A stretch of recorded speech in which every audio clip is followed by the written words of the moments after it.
Another common way is joint venture projects. So that's basically using your, I guess, knowledge, your skill set with people that have the finances for it. So obviously it depends on where you're at. I mean, you can do joint ventures with family as well, where they're the financier and you're the person going around finding the deals, doing all the legwork. So it's not your cash. Just a really good point.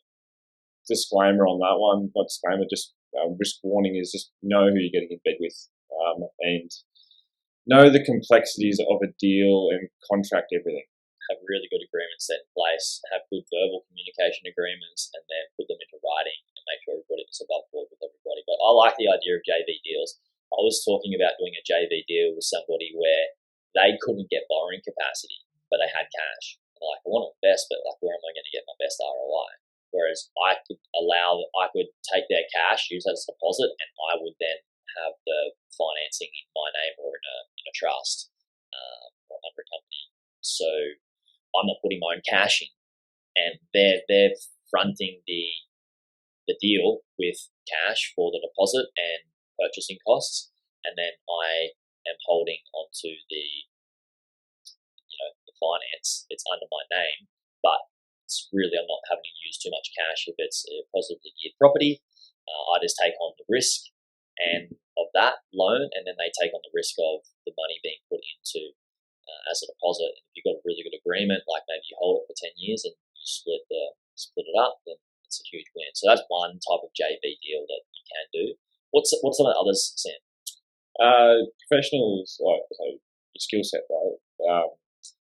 You'll get a developer that's a classic example where they've got all the connections and they've got all the deals, but they get people to finance the deposit, and they're just equity partners in that sense, joint venture.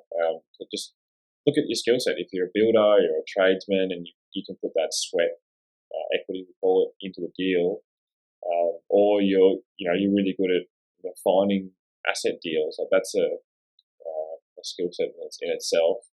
You can use other means other than just cash to purchase property, but you just got to go in with your eyes wide open and have those partners essentially that are happy to do those deals.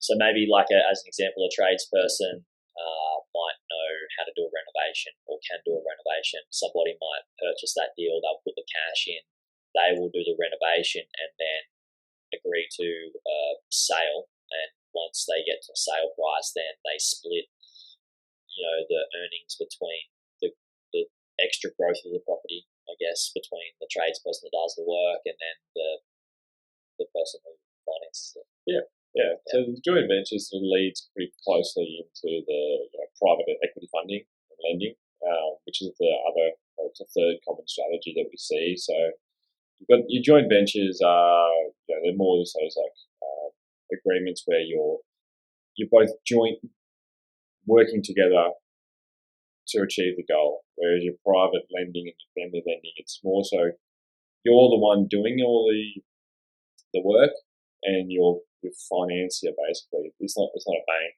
It could be a bank, could be a third or fourth tier lender, loan shark, or those kinds of things. So this is kind of a separate one, a different one itself, right? Private lending, where you could actually get maybe somebody will just give you cash. Maybe you get like 80 grand cash for a deposit, 70 grand or 60 grand cash for a deposit from somebody, and you go away and agree to, you buy an asset. Yeah, you buy an asset. Use their money as a deposit, but it's all in your name, but you've got a private agreement with them. Yeah, a caveat at the end of the sale of the deal, maybe in 5-10 years time, that they take X amount and you take X amount at the sale. Yeah, and there's also a great way, like a lot of big family fund managers, all the trust fund babies in the world, they don't need banks. They just use family, and they can have good loan agreements. And if you've got that much cash at the bank, from a family point of view, if you hit stressful times, your family's not going to fall in that loan unless they really have to.